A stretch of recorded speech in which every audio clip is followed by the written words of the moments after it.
মমতা বন্দ্যোপাধ্যায় যখন ক্ষমতায় ছিলেন, মমতা বন্দ্যোপাধ্যায় বলতেন জন্ম থেকে মৃত্যু সবেতে তৃণমূল কংগ্রেস আর্থিক সাহায্য করে থাকে। আর ক্ষমতা থেকে সরে যাওয়ার পর এরকম দুর্নীতি সামনে আসছে, জন্ম থেকে মৃত্যু সবেতে তৃণমূল কংগ্রেসের দুর্নীতি। বার্থ সার্টিফিকেট বলুন, ডেথ সার্টিফিকেট বলুন, সবেতে তৃণমূল কংগ্রেসের দুর্নীতি। এবং শুধু তাই নয়, রক্তারক্তি নিয়ে তৃণমূল কংগ্রেসের নানান রকম ঘটনা সামনে আসছে। আর এবার রক্তের রাহাজানি তদন্তে তৃণমূল কংগ্রেসের নাম জড়ালো। হাজরার এক ব্লাড ব্যাংকে অভিযান ড্রাগ কন্ট্রোলের, সেখানে তৃণমূল নেতাদের নামের স্ট্যাম্প মিলল। সুজিত বসু, তাপস চট্টোপাধ্যায়ের নামের স্ট্যাম্প। হাজরার পিপলস ব্লাড ব্যাংকের বিরুদ্ধে ভুরি ভুরি অনিয়মের অভিযোগ।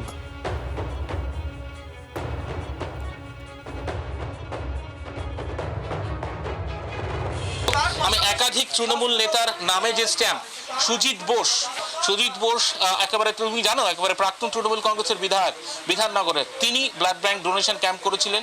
এখান থেকে কিন্তু একেবারে রক্ত এসেছিল এই ব্লাড ব্যাংকে। এবং তারপরে কিন্তু এই একাধিক আরও দেখায় তাপস চ্যাটার্জি, দেখো তাপস চ্যাটার্জির নাম লেখা রয়েছে।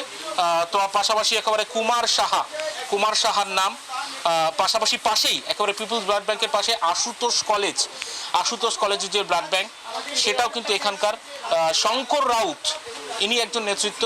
শঙ্কর রাউত তার নাম রয়েছে। একবার গুরুত্বপূর্ণ দুটো নাম দেখো, তাপস চ্যাটার্জি তার নাম রয়েছে। এখান থেকে কিন্তু এই স্ট্যাম্প সিল, সেই সুজিত বোস তারও কিন্তু এইভাবে স্ট্যাম্প সিল ইতিমধ্যে কিন্তু এই ব্লাড ব্যাংকে পাওয়া গিয়েছে। ব্লাড ব্যাংকের যে সিল, সেই সিল কিন্তু এইভাবে রাখা রয়েছে। এবং একেবারে সুজিত বোসের নামে যে সিল, দেখো একেবারে পুরোপুরি সিল প্যাকড একেবারে রয়েছে। সেই জায়গা দাঁড়িয়ে এই ধরনের স্ট্যাম্প, সেটাও কিন্তু যথেষ্ট তাৎপর্যপূর্ণ। আশুতোষ কলেজের স্ট্যাম্প, সেটাও কিন্তু একেবারে তাৎপর্যপূর্ণ। এই ব্লাড ব্যাংকে কোন কোন জায়গা থেকে ব্লাড কালেকশন করা হতো, সেটা ইতিমধ্যে খতিয়ে দেখছেন। আর অন্যদিকে কি দেখছি আমরা, হেলথ পয়েন্ট নার্সিং হোম তার ব্লাড ব্যাংক বন্ধের নির্দেশ দিয়েছে রাজ্যের ড্রাগ কন্ট্রোলার। গুরুতর বেনিয়মের অভিযোগ উঠেছে, একগুচ্ছ বেনিয়মের অভিযোগ উঠেছে। কি বেনিয়মের অভিযোগ উঠেছে নির্দিষ্টভাবে, কেন এরকমভাবে ব্লাড ব্যাংক বন্ধ করে দেওয়া হলো, কি এমন গুরুতর অভিযোগ? অয়ন শর্মার কাছেই যাব আমরা। অয়ন শর্মা রয়েছেন আমাদের সঙ্গে সরাসরি। অয়ন,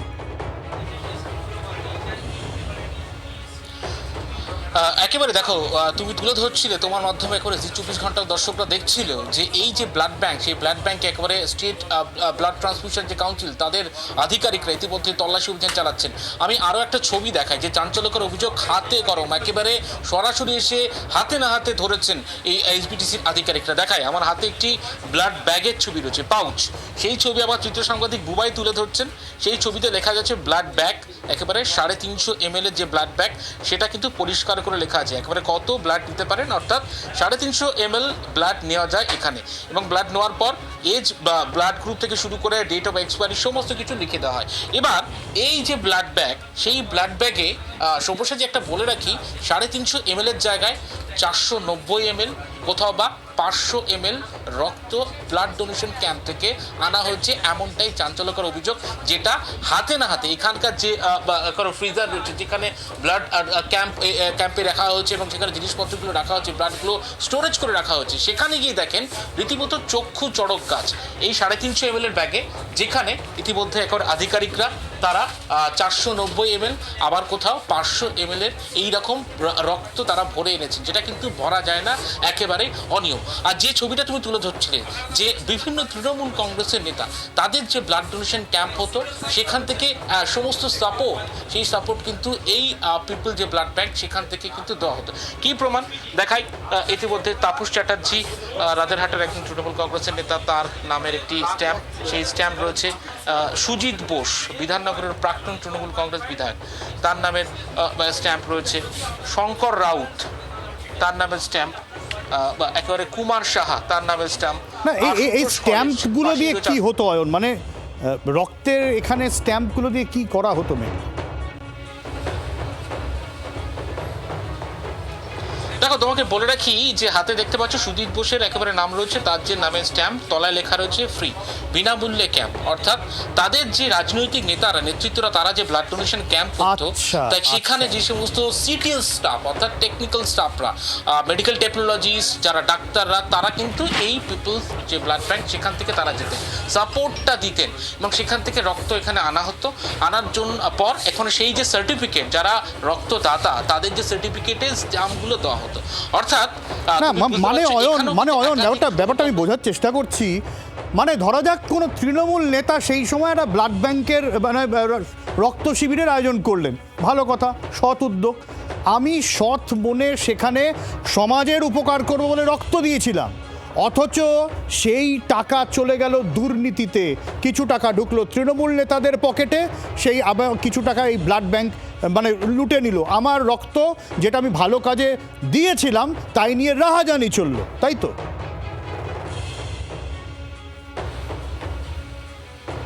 একেবারে তাই। দেখো ইতিমধ্যে যে ছবি দেখায়, এসবিটিসি যারা আধিকারিক অফিসাররা, তারা ইতিমধ্যে রেজিস্টার চেক করছেন। যে সার্টিফিকেট দেওয়া হতো, ব্লাড ডোনেশন ক্যাম্প করা হতো, সেখানে রিফ্রেশমেন্টের জন্য কত চার্জ নেওয়া হতো, কত টাকা দিয়ে অর্গানাইজ করা হতো, তার যে নথিপত্র, সেই নথিপত্র ফাইলিং সমস্ত কিছু কিন্তু ইতিমধ্যেই চেক করছেন এসবিটিসি যারা আধিকারিকরা, তারা খতিয়ে দেখছেন। সেই ছবি দেখতে পাচ্ছ। এবং তুমি দেখালাম যে বিভিন্ন যে ব্লাড ব্যাঙ্কগুলি হতো, সবই কিন্তু বেশিরভাগই রাজনৈতিক নেতৃত্ব, যারা তৃণমূল কংগ্রেসের নেতা, তাদের নামে একেবারে ব্লাড ব্যাংক হতো। সেই তাদের যে ফ্রি ব্লাড ব্যাংক হতো, সেখানে যে ফ্রি সাপোর্টগুলো দেওয়া হতো, তার কিন্তু স্ট্যাম্প একেবারে হাতে গরম, একেবারে প্রমাণ, অকাঠ্য প্রমাণ রয়েছে। সেই ছবি দেখালাম। পাশাপাশি অনিয়ম, তাৎপর্যপূর্ণ অনিয়ম, একেবারে 350 ml এর ব্যাগ, সেখানে 490 ml অথবা 500 ml এর ব্লাড কালেকশন করে আনা হতো ব্লাড ডোনেশন ক্যাম্প থেকে। সেটা কিন্তু একেবারে অনিয়ম, গুরুতর অনিয়ম। সেই অনিয়ম কিন্তু ইতিমধ্যে হাতে না হাতে ধরেছে। এবং ব্লাড কালেকশন কত করা হয়েছে, প্রতিদিন কতগুলো ব্লাড ডোনেশন ক্যাম্প করা হতো, সেই সংক্রান্ত সমস্ত নথিপত্র কিন্তু ইতিমধ্যে খতিয়ে দেখছেন। এবং অনিয়ম রয়েছে যে এই যে বেসরকারি ব্লাড ব্যাংক, তারা কিন্তু প্রত্যেক দিন, বলা যায় সপ্তাহে যদি একদিন ব্লাড ডোনেশন ক্যাম্প করেন, তারা 12 থেকে 14টি তারা ক্যাম্প করে থাকেন। এবং ব্লাড ব্যাংকটা ছিল সেখানকার কি আপডেট আসছে? দেখো, হেলথ পয়েন্ট ব্লাড ব্যাংক সেটি হলো একেবারে 10 নম্বর যে ব্লাড ব্যাংক, রাজ্যের স্বাস্থ্য দপ্তরের তরফ থেকে যে নির্দেশিকা জারি করা হয়েছে, সেই ব্লাড ব্যাংকের সমস্ত কার্যক্রম একেবারে ব্লাড ডোনেশন ক্যাম্প থেকে শুরু করে ইন্টারনাল ব্লাড কালেকশন থেকে শুরু করে কাউকে কোনো ধরনের কোনো কাজ কিন্তু তারা করতে পারবে না এমনভাবে, অর্থাৎ পুরোপুরি প্রায় বন্ধ, এমনটাই কিন্তু নির্দেশিকা জারি করে রাজ্যের ড্রাগ কন্ট্রোলের তরফ থেকে জানিয়ে দেওয়া হয়েছে যে আপনারা কোনোভাবে আর এই ব্লাড ডোনেশন ক্যাম্প করতে পারবেন না পদ্মপুকুরে এই বেসরকারি ব্লাড ব্যাংক। তোমাকে বলে রাখি যে এসবিটিসি অভিযোগ করে, সেই অভিযোগ পাওয়ার পর কেন্দ্র এবং রাজ্যের যে ড্রাগ কন্ট্রোল, তুমি জানো কেন্দ্রের সিডিএসসিও তারা এবং আঞ্চলিক যে দপ্তর রয়েছে কলকাতা, সেখান থেকে অফিসাররা আসেন এবং স্টেট যে রাজ্যের যে ড্রাগ কন্ট্রোল রয়েছে, তারা যৌথভাবে অভিযান চালায়। এসবিটিসি যে অভিযোগ করেছে যে বিভিন্ন রক্তের সংগ্রহ থেকে শুরু করে প্রক্রিয়াকরণ সমস্ত কিছুতে যে অভিযোগ, সেই অভিযোগ প্রমাণিত হয়েছে। তারপরে কিন্তু একেবারে 23 তারিখে নোটিশ ইস্যু করে এই যে ব্লাড ব্যাংক, সেই ব্লাড ব্যাংক ইতিমধ্যেই বন্ধ করে দেওয়া হলো, সমস্ত কাজ বন্ধ করে দেওয়া হলো। কোনোভাবে কোনো কাজ, ব্লাড ডোনেশন ক্যাম্প হোক, ইন্টারনাল ব্লাড কালেকশন হোক, কাউকে ব্লাড রিকুইজিশন ইস্যু করা হোক, কোনো কিছুই করতে পারবে না পদ্মপুকুরের এই ব্লাড ব্যাংক। একদমই। অনেক ধন্যবাদ তোমাকে অয়ন। সৌমেন চক্রবর্তী রাজনৈতিক বিশ্লেষক রয়েছেন আমাদের সঙ্গে এই মুহূর্তে সরাসরি। শুনবো, তো ভীষণ একটা ক্লান্তিকর একের পর এক দুর্নীতির অভিযোগ। ক্লান্ত লাগে খবর বলতে করতে, কারণ ভাবুন তো, সাধারণ মানুষ তারা একটা সৎ উদ্দেশ্য নিয়ে রক্ত দিয়েছিলেন, তাদের রক্ত নিয়ে এইসব। দেখুন, আমরা ইতিমধ্যে অভ্যস্ত ছিলাম যে পলিটিক্স অফ জিওগ্রাফি বা ভৌগোলিক রাজনীতি নিয়ে। এখন এই খবর শুনতে শুনতে আমাদের মনে হয় যে পলিটিক্স অফ বায়োলজি, অর্থাৎ যেখানে দাঁড়িয়ে আমরা এতদিন পর্যন্ত দেখতাম এক্সটর্শন, যেটা বাংলা করলে মনে হয় শোষণ, কিন্তু আজকের এই খবর দেখে মনে হয় শোষণের সঙ্গে আরেকটা শব্দ জুড়ে দেওয়া, সেটা হচ্ছে দহন প্রক্রিয়া।